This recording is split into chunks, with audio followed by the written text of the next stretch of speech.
At approximately 2:48 p.m., we found an identified body that fits the clothing description of our missing person. We are still waiting on the coroner to identify. The body was completely untouched. In June 2026, deep within a heavily wooded area near a middle school in Lexington, South Carolina, forensic teams finally located 39-year-old Elena Moore. For 5 agonizing days, the state had been searching for the popular personal trainer. But when the coroner completed the autopsy, the results sent a shockwave through the entire true crime community. There were no gunshot wounds, no stab marks, no signs of strangulation, blunt force trauma, or physical struggle. On paper, her body was completely pristine. Yet she was dead. How does a perfectly healthy fitness expert vanish into the woods in broad daylight and lose her life without a single mark being left on her body? The public initially believed she had suffered a tragic, sudden medical emergency under the summer heat. However, the reality of this case file is far more unsettling. The system is refusing to close this as a natural death. State law enforcement agents have swarmed the investigation, completely bypassing standard local protocols. And it forces us to ask a much bigger, darker question. What happens when a death investigation reveals that the person who reported her missing spent years inside the exact police department handling the case? To understand the intense friction behind this mystery, we have to look at the exact moment everything changed. A moment that began with a normal checkout counter at a local gym.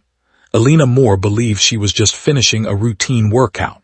On June 12, 2026, surveillance cameras captured her checking out of the Planet Fitness on Whiteford Way. She walked out of the sliding glass doors into the parking lot. 2 distinct possibilities immediately existed regarding her final footsteps. Possibility number 1. She got into her vehicle, navigated the afternoon traffic, and headed straight home to her husband. Possibility number 2. She bypassed her car entirely and walked directly toward a dense, isolated tree line behind the commercial plaza. Witness reports and physical tracking confirmed the unthinkable. She chose the second path. She walked straight into the brush on foot. To the investigators looking at the initial missing person report, it made absolutely no sense. Why would a successful woman with everything to live for leave her life behind at a gym counter except? She wasn't just walking into the woods. She was walking into an information gap that would last for 5 full days. When her body was finally discovered 2 miles away near Lakeside Middle School, the lack of immediate physical evidence should have given the family peace. If there was no foul play, it was an accident. But this exact lack of trauma created an absolute obsession for state investigators. Because the moment they looked into her domestic life, they realized they weren't dealing with a standard civilian household.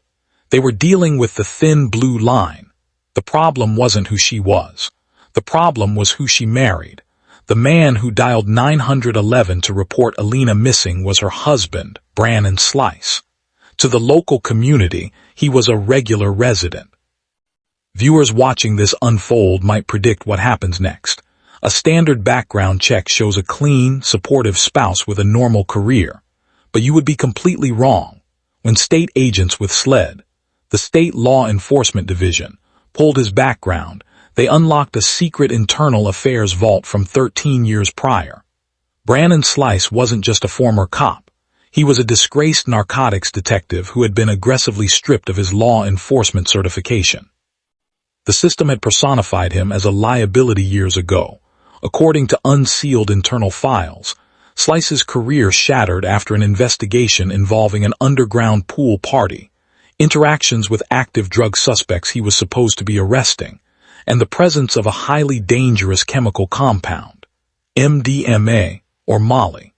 Slice had resigned under an intense cloud of insubordination and poor judgment, permanently losing his badge. Suddenly, the timeline of Elena's marriage shifted under a psychological lens. She had been building a massive online following as a fitness model, while her husband carried the heavy, dark baggage of a ruined career in the narcotics underworld. However, this hidden past immediately created an unexpected obstacle for the detectives. While the internet began frantically accusing the ex-detective of using his specialized knowledge of chemicals and police procedures to engineer a perfect, untraceable crime, the medical reality refused to cooperate. The toxicology reports were taking weeks to process. The difficulty level of proving a crime had just quadrupled. Without a poison profile, the husband couldn't be linked to any wrongdoing, and authorities explicitly stated he was not an official suspect. The public was entirely ahead of the story, building an internet narrative of a rogue cop, but the science was completely behind. The clock is actively ticking right now. The audience thinks this is where the documentary concludes, with a tragic death, a mysterious background, and an open-ended question mark. But the reality of a 2026 forensic investigation is that an invisible enemy always leaves a signature. Because an advanced narcotics detective knows exactly how the standard police system operates, state investigators are bypassing local labs entirely. They know that certain exotic compounds can suppress the central nervous system, causing sudden cardiac arrest or respiratory failure while leaving absolutely zero physical bruising, trauma, or marks for a coroner to find. The stakes have never been higher for the South Carolina justice system. Every single text message, every encrypted communication, and every financial transaction between the couple leading up to June 12th is currently being mapped by digital cell tower data. They aren't looking at the woods anymore. They are looking at the digital footprint left behind before she ever stepped foot into that gym. The illusion of a perfect, untraceable exit is disintegrating day by day. Because text messages cannot be erased from network servers, and blood cells hold an unarguable memory of exactly what entered them, the state is waiting for the lab results to catch up to the timeline, and when those chemical panels are finalized, the final question of this case will be answered. Elena Moore walked out of a gym and into a mystery that has completely paralyzed a state. Her husband maintains his total innocence, and the system is moving with extreme caution behind the blue shield. But history has proven that no matter how much specialized training a person has, and no matter how clean a crime scene appears, the human body always tells the final truth.